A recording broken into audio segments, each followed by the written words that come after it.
दोस्तों फिर से एक बार आपका स्वागत है केमिस्ट्री में। मैं आपका दोस्त केमिस्ट्री अर्णव और इस वीडियो लेक्चर में हम लोग देखेंगे chemistry of elements of first transition series में मैग्नेटिक प्रॉपर्टीज।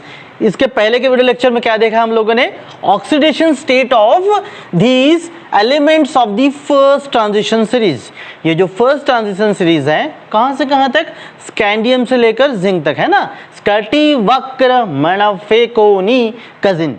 तो इसमें हम लोगों ने देखा था ऑक्सीडेशन स्टेट क्या है। अब हम लोग देखने वाले हैं एक बहुत important property, the magnetic properties of the first transition series. क्या है ये मैग्नेटिक प्रॉपर्टी?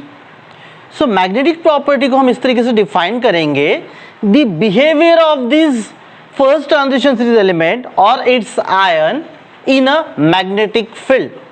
मैग्नेटिक फील्ड में इसका कौन सा बिहेवियर है, किस तरीके से, क्या मैग्नेटिक फील्ड में ये अट्रैक्ट होते हैं? अगर मैं यहाँ पे इसकी बात करूँ, है ना, scandium 2 positive, then titanium 2 positive, तो क्या ये मैग्नेटिक फील्ड में अट्रैक्ट होते हैं? मैग्नेटिक फील्ड लाइंस को वो अलाउ करने देते हैं कि रिपेल करते हैं कि कुछ और है, स्ट्रांगली बिहेवियर है कि नहीं है? इनकी जो हम स्टडी करते हैं दोस्तों उसी को कहेंगे magnetic property. So simply the magnetic behaviour, the behavior of this first transition series element in a magnetic field, if it plays in a magnetic field, is the magnetic property। अब कैसे देखिए, मैं आपको एक डायग्राम से आपको समझाने की कोशिश करता हूँ दोस्तों, ठीक है। मान के चलिए कि these are the two magnets, simply ये मैग्नेट है, ठीक है। these are the two magnets, ये क्या है? दो मैग्नेट है, नॉर्थ साउथ जो भी मान के चलिए मैग्नेट्स। तो नॉर्थ साउथ ले लेते हैं हम लोग, ये इसका नॉर्थ पोल और इसका साउथ पोल, इधर नॉर्थ पोल, ये साउथ पोल। तो इनमें क्या होगा? एक मैग्नेटिक फील्ड लाइन होगा। क्या होगा इसमें दोस्तों? एक मैग्नेटिक फील्ड लाइन होगा इस तरीके से, ठीक है। Case 1 magnetic field. तो अगर हम इसका एक सॉल्यूशन बना के इसमें प्लेस करते हैं, इसमें क्या करते हैं? सॉल्यूशन बना के इसमें प्लेस करते हैं। तो फर्स्ट केस क्या करते हैं? मैंने मान के चलिए कि एक ट्यूब ले लिया, ट्यूब में सॉल्यूशन को, इसका सॉल्यूशन जो है बना के इसमें प्लेस किया। अब अगर the solution of the given ion, कोई भी एक मान के चलिए स्कैंडियम, टिटानियम, वैनाडियम, जिसका भी ले रहे, वो अगर क्या करता है कि ये जो फील्ड लाइन है, ठीक है ना, यहां पे करने के बाद वो फील्ड लाइन को क्या करता है? अगर अलाउ करता है, ये जो मैग्नेटिक फील्ड लाइंस है, उस मैग्नेटिक फील्ड लाइंस को अगर क्या करता है? वो अट्रैक्ट करता है, ठीक है दोस्तों। इस तरीके से अपने ओर क्या कर रहा है? वो अट्रैक्ट कर रहा है। Then that substance is said to as the paramagnetic. If the given substance or the given ion allows the magnetic field lines in it, through it, अगर मैग्नेटिक फील्ड लाइन को अपनी ओर से पास करने देता है, then substance is called to be the paramagnetic. याद रखिएगा। फिर से एक बार मैं रिपीट करूं कि अगर क्या करता है ये गिवन सब्सटेंस अगर क्या करता है? अलाउ करता है मैग्नेटिक फील्ड लाइंस को अपने में से पास होने के लिए, अट्रैक्ट करता है मैग्नेटिक फील्ड लाइंस को, तो हम उसको क्या कहेंगे? Substance is said to be paramagnetic. But वही नेक्स्ट केस देख लीजिए, दीज आर द मैग्नेट्स। अब इस केस में क्या हो रहा है कि जैसे ही हम लोग उस सब्सटेंस को प्लेस कर रहे हैं, ठीक है ना, कोई सब्सटेंस है, किसी को हमने प्लेस किया, तो वो मैग्नेटिक फील्ड लाइंस को क्या कर रहा है? अट्रैक्ट नहीं कर रहा है बल्कि रिपेल कर रहा है। देखिए इसने अट्रैक्ट किया था, पास किया था, पास नहीं होने दिया, बशर्ते क्या हो गया? उसने रिपेल किया। देखिए मैग्नेटिक फील्ड लाइंस को अपने से पास नहीं होने दिया, रिपेल किया। Then these substances are called as to be what? इसको हम क्या कहेंगे? डायमैग्नेटिक। इसको हम क्या कहेंगे? Diamagnetic. If the given substance or solution of this given ion does not allow to pass the magnetic field lines through it, or it is repelled by the magnetic field line, अगर वो repel करता है तो उसको हम क्या कहेंगे? Diamagnetic कहेंगे दोस्तों। क्या कहेंगे? डायमैग्नेटिक। अब उसमें मैं थोड़ा सा एक ऐड कर देता हूँ, तीसरा, इफ द गिवन सब्सटेंस, अगर वो क्या करता है? मैग्नेटिक फील्ड लाइन को अट्रैक्ट करता है तो पैरामैग्नेटिक। बट अगर वो स्ट्रांगली अट्रैक्ट करता है, बहुत ज्यादा अट्रैक्ट करता है, तो उसको हम कहेंगे क्या? Ferromagnetic. If it is strongly attracted, if the given substance is strongly attracted by magnetic field lines, then it is called as the ferromagnetic, like the iron. Iron जो है बहुत स्ट्रांगली अट्रैक्ट होता है। आयरन जो है magnetic field में है ना, बचपन में आप खेले होंगे ना, चुंबक, ऐसे चुंबक घ्याच ऐसे चुंबक लेते थे और ये दरवाजे पे चिपका दिए, किसी लोहे में चिपका दिए, है ना। अब वो एक शो में, तो कपिल शर्मा शो है, कपिल शर्मा शो में कपिल शर्मा बोल रहा था कि बचपन में मैंने क्या किया, एक बहुत अच्छा इन्वेंशन किया। सॉरी, अक्षय कुमार उसका था, क्या इन्वेंशन किया, बोले मैंने, पापा ने मेरे को एक रेडियो खरीद के दिया था तो मैंने उससे एक मैग्नेट इन्वेंट किया, मतलब तोड़ के निकाला। बचपन में आप निकाले होंगे ना, मैंने भी निकाला है। सो उस मैग्नेट को हम क्या करते थे, दरवाजे पे लोहे की जो चीज उस पर चिपका के देखते थे, मजा आता था ना, चिपकता था। Why? Because iron is what, ferromagnetic. Iron क्या है, फेरोमैग्नेटिक है। Why ferromagnetic? Because the solution of the iron, Fe, ferrous or ferric, get strongly attracted in the magnetic field lines and hence this is the ferromagnetic in nature. अब दोस्तों ये हो गया कि magnetic properties. If it is strongly attracted in the magnetic field, then ferromagnetic. Just only attracted in the magnetic field lines, paramagnetic. It is repelled by the magnetic field lines, diamagnetic. अब ये होता क्यों है? देखिए, एक theory हमेशा याद रखिए कि ये होता क्यों है, कि वो पैरामैग्नेटिक है तो क्यों है, डायमैग्नेटिक है तो क्यों है, फेरोमैग्नेटिक है तो क्यों है। Every in the universe, every or each particle or substance, कुछ भी हो, object, every moving object has its own magnetic field. Moving मतलब motion. What type of the motion? Any type of the particle, if it has the any sort of the motion, then it will have what? Its magnetic field. क्या होता है, उसका खुद का magnetic field होता है दोस्तों। ठीक है, अब देखिए मैं आपको बताता हूं। अब ये जो भी सब्सटेंसेस है सभी में इलेक्ट्रॉन्स हैं, चाहे वो प्लस ऑक्सीडेशन स्टेट हो या फिर एटॉमिक स्टेट में है, चाहे वो प्लस ऑक्सीडेशन स्टेट हो या एटॉमिक स्टेट हो, इनमें इलेक्ट्रॉन तो है। अंदर के शेल में, अंदर के जो ऑर्बिटल से उसमें है इलेक्ट्रॉन है। और मैंने आपको क्या कहा कि एवरी मूविंग ऑब्जेक्ट और द पार्टिकल हैविंग दी, उसका कोई भी मोशन हो, every type of the any type of the moving particle which has the motion, moving means motion, then it will have definitely some sort of the magnetic field. भले ही बहुत कम होगा, हम उसको sense नहीं कर पाते, ऐसे पता नहीं चलता, इंस्ट्रूमेंट से पता चलेगा। तो कोई भी चीज़ हो, अगर वो मूविंग कंडीशन में है, कोई मोशन है, तो उसमें क्या होगा, उसका खुद का एक मैग्नेटिक फील्ड होगा। तो अब हम लोग क्या बात करते हैं, चलो हम लोग बात करते हैं किसकी, हम लोग बात करते हैं यहाँ पर इलेक्ट्रॉन की बात करते हैं। इस इलेक्ट्रॉन में दोस्तों, इस इलेक्ट्रॉन की अगर मैं मोशन की बात करूं तो इसमें कितने मोशन होते हैं। देखिए, खुद के एक्सिस में घूमता है वो, तो उसको हम क्या कहेंगे, रोटेशनल मोशन। खुद के एक्सिस में घूमता है, उसके साथ साथ क्या करता है वो, अगर ये न्यूक्लियस है तो न्यूक्लियस के आजू बाजू में भी घूमता है, तो उसको हम क्या कहेंगे, दिस इज द न्यूक्लियस। तो इसको हम क्या कहेंगे दोस्तों, इसको हम कहेंगे रिवोल्यूशनरी मोशन। मतलब रिवोल्यूशनरी मोशन है उसका, यस, ये वाला, ठीक है ना, न्यूक्लियस के आजू बाजू में रिवोल्यूशनरी मोशन है। सेकंड रोटेशनल मोशन है, और उसके साथ साथ दोस्तों इलेक्ट्रॉन का थोड़ा सा और एक भी ये मोशन होता है, हल्का सा, that is called as the gyroscopic motion or the vibrational motion. In an आप ये मान के चलो, कोई इलेक्ट्रॉन जो है सारे मोशन करता है, कौन सा, न्यूक्लियस के आजू बाजू, खुद के एक्सिस में रोटेशनल मोशन, खुद के एक्सिस में रोटेशनल मोशन, न्यूक्लियस के आजू बाजू में घूमता है ना, आपको पता है ना, न्यूक्लियस के आजू बाजू में इलेक्ट्रॉन घूमता है, तो वो रिवोल्यूशनरी मोशन, रिवोल्यूशन, खुद के एक्सिस में रोटेशन। उसके साथ साथ क्या करता है, उसका खुद का एक motion, that is called the gyroscopic motion. घूमते घूमते ऐसे भी छोटे बच्चे क्या करेंगे, गोल गोल रानी। अब गोल गोल रानी वो सीधा भी नहीं घूम रहा है, छोटा बच्चा, किड्स, ऐसे नहीं, क्या करेगा वो, गोल गोल रानी, इतना इतना पानी। भंवरा देखा आपने, भंवरा, टॉप, जब उसको डाल ऐसे छोड़ते हम लोग, है ना, तो वो खुद तो घूमता है, उसके साथ साथ क्या करता है, एक गायरोस्कोपिक मोशन भी करता है ऐसे। तो वही गायरोस्कोपिक या स्लाइटली वाइब्रेशनल मोशन भी होता है।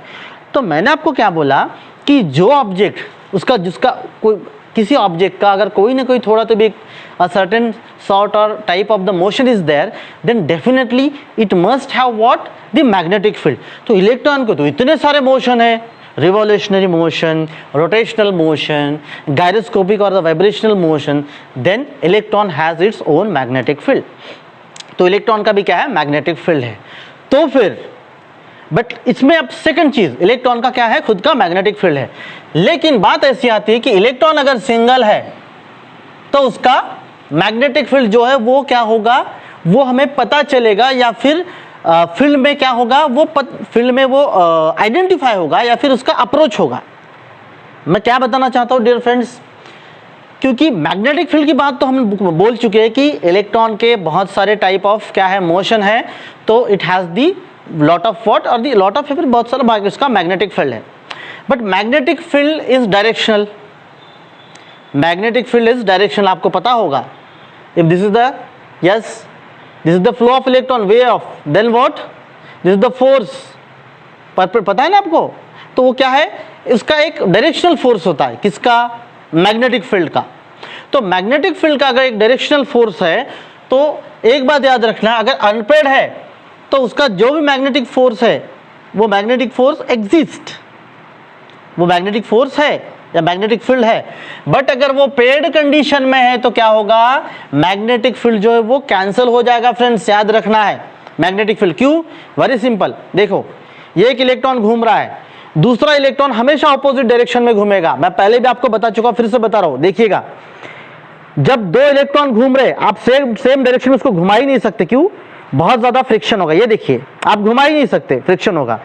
सो जब दो इलेक्ट्रॉन घूमते हैं वो अपोजिट डायरेक्शन में ही घूमेंगे. आप कोशिश करके देखिए, सेम डायरेक्शन में नहीं घूमेंगे दो व्हील.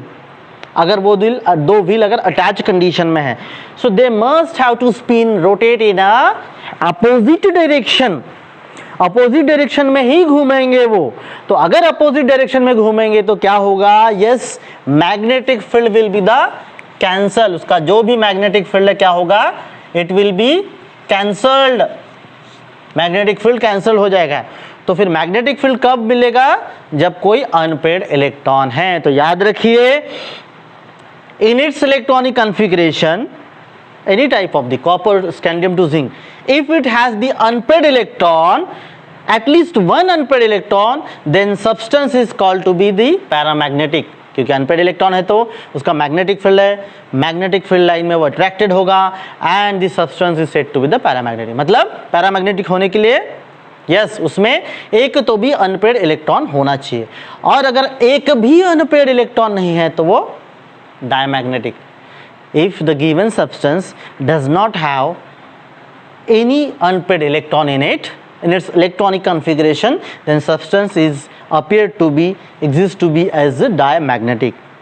और अगर किसी के इलेक्ट्रॉनिक कन्फिग्रेशन में बहुत ज़्यादा अनपेड इलेक्ट्रॉन है, 3, 4, 5 वगैरह ऐसे है, तो फिर वो सब्सटेंस क्या होगा, फेरोमैग्नेटिक.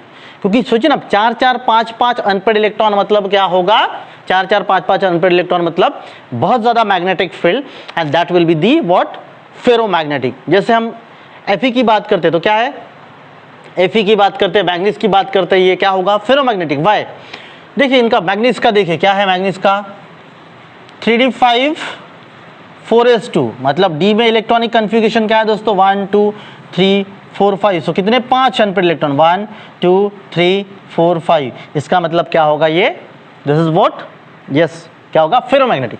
आयरन की बात करते हैं 36 4s2 है ना, 4 अनपेड इलेक्ट्रॉन है तो क्या होगा, वो फेरोमैग्नेटिक होगा दोस्तों. ठीक है.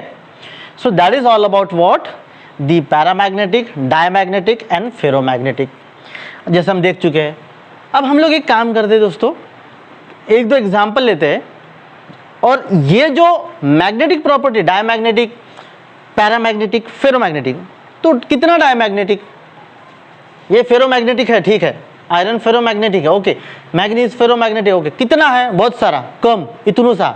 सो there should be the what, unit. तो क्या है, that unit is what, Bohr magneton. That is what, Bohr magneton, represented as Bm, Bohr magneton Bm. So Bohr magneton Bm में हम क्या करते हैं, उस यूनिट में निकालते हैं कि कितना मैग्नेटिक है. डायमैग्नेटिक है तो कितना, नहीं है तो मतलब अब अनपेड होगा तो नहीं होगा तो वो डायमैग्नेटिक. तो पैरामैग्नेटिक है तो कितना, कितना पैरामैग्नेटिक है, कितना यूनिट है बोर मैग्नेट्रॉन। अब उसके लिए फिर फॉर्मूला कौन सा है, उसके लिए जो फॉर्मूला दिया हुआ है, ठीक है ना, उसके टोटल मोशन, एंगुलर मोशन है ना, उसका एंगुलर मोशन, स्पिन मोशन, उसके हिसाब से निकालते। सिंपल है उसका, अगर हमें स्पिन मोशन इलेक्ट्रॉन का अगर निकालना है तो इसके लिए एक फॉर्मूला दिया, that is what, the mu, ठीक है। Magnetic moment is equals to, magnetic moment is equals to mu is equals to under root of n into n plus two, under root of n into n plus two. Magnetic effective magnetic moment is equals to under root of n into n plus two. So what is mean by n? n is nothing but the number of unpaired electron in it. n is what? Nothing but the number of unpaired electron in it. तो दोस्तों अब हम लोग इसकी बात करते चले, scandium, ठीक है ना, स्कैंडियम 2 पॉजिटिव। स्कैंडियम 2 पॉजिटिव मतलब क्या होगा फिर, 3d1 इलेक्ट्रॉनिक कन्फिग्रेशन आप देखिए ना, इसका कितना है 3d1 4s2, 3d1 4s2, तो +2 ऑक्सीडेशन स्टेट में ये 2 इलेक्ट्रॉन चले गए, तो बचा क्या 3d1 स्कैंडियम का 3d1। तो 3d1 अगर हम स्कैंडियम की बात करते हैं दोस्तों, है ना, 3d1 1 2 3 4 5 3d1, अनपेड इलेक्ट्रॉन कितने हैं, ओनली 1। 3d1 मतलब एक ही इलेक्ट्रॉन है ना, तो अनपेड ही होगा 1। तो म्यू इज इक्वल्स टू हम क्या करेंगे दोस्तों, अंडर रूट ऑफ, यहाँ पे क्या है 1, अगर 0 डालते हैं, अनपेड इलेक्ट्रॉन अगर नहीं है 0, कहीं पे मान के चले नहीं है, ठीक है ना, जैसे हम स्कैंडियम 3 पॉजिटिव की बात करते हैं, स्कैंडियम 3 पॉजिटिव, ठीक है, तो स्कैंडियम 3 पॉजिटिव में क्या होगा, एक भी इलेक्ट्रॉन नहीं होगा। स्कैंडियम 3 पॉजिटिव डी स्टेट 0, यहाँ से एक इलेक्ट्रॉन चला गया तो फिर क्या होगा, सिंपली हम यहाँ पे 0 पुट करेंगे तो टोटल 0 हो जाएगा, मैग्नेटिक मोमेंट 0, इसका मतलब सब्सटेंस क्या हो जाएगा, diamagnetic, no unpaid electron. But वही अगर हम लोग स्कैंडियम 2 पॉजिटिव, मतलब 3d1 4s2 is the electronic configuration of this scandium, from that the 2 electron have gone from the removed from the 4s, now it is the 3d1, 3d1 means this electronic configuration, so n is equals to 1, n is equals to 1, तो n is equals to 1 यहाँ पे put करो तो क्या होगा 1 into 1 plus 2, तो क्या होगा 2 plus 1 3, 3 1s are 3, so mu is equals to under root of 3 is equals to I think 1.72 something Bohr magneton. So magnetic moment of scandium 2 positive ion is what, 1.72 Bohr magneton, 1.72 Bohr magneton. इस तरीके से क्या किया जाता है दोस्तों कि जो मैग्नेटिक प्रॉपर्टी है उसको कैलकुलेट किया जाता है, ठीक है। जैसे आप देखिए, अगर हम ये मैग्नीज की बात करते हैं तो क्या होगा, मैग्नीज का हम सिंपली रख देते हैं mu is equals to under root of n into n plus 2, तो 3d5 4s2। Manganese 2 positive oxidation state अगर हम लेते हैं तो 2 इलेक्ट्रॉन यहाँ से गए, बचे कितने 5, d5 स्टेट। सो d5 स्टेट मतलब क्या होगा, under root of n into n plus 2, under root of n into n plus 2। So what will be the calculation, 5 plus 2 7, 7 5 is 35, under root of 35। So it may be the 5 point something, 7 2 3 4 5 time something, अब ये पता नहीं something होगा। So what, अगर हम scandium की बात करें तो क्या वो पैरामैग्नेटिक है, yes, because something is there, एक अनपेड इलेक्ट्रॉन है तो paramagnetic. How much paramagnetic, 1.72 Bohr magneton, that much is the paramagnetic. वो मैग्नेटिक फील्ड में खींचा चला आएगा, मतलब अट्रैक्ट करेगा मैग्नेटिक फील्ड लाइंस को। मैग्नीज 2 पॉजिटिव d5 स्टेट, इसका मैग्नीज का क्या होगा d5 स्टेट। d5 स्टेट मतलब 5 अनपेड इलेक्ट्रॉन होंगे ना, d5 मतलब 5 ऑर्बिटल्स में 5 इलेक्ट्रॉन अनपेड होंगे। सो उसकी वैल्यू अगर हम पुट करते हैं, यहाँ पे पुट करते हैं, effective magnetic moment is equals to mu, ठीक है ना, mu as effective magnetic moment. So under root of n into n plus 2, n 5 unpaid electron, so n into n plus 2, so 5 2 7 7 5 is 35, under root of 35 is equal to 5.72. so that much paramagnetic is the manganese 2 positive ion दोस्तों। चलो उम्मीद तो कर सकता हूँ कि थोड़ा बहुत आपको समझ में आया ही होगा। जो भी डाउट्स है मुझे कमेंट करके ज़रूर पूछेगा, कोई दिक्कत नहीं, मोस्ट वेलकम। तो हम लोग मिलते हैं नेक्स्ट वीडियो लेक्चरर में एक नए टॉपिक के साथ, नए पॉइंट के साथ। तब तक के लिए स्टे हेल्दी, अवॉइड दी कोविड-19, bye bye, have a good day.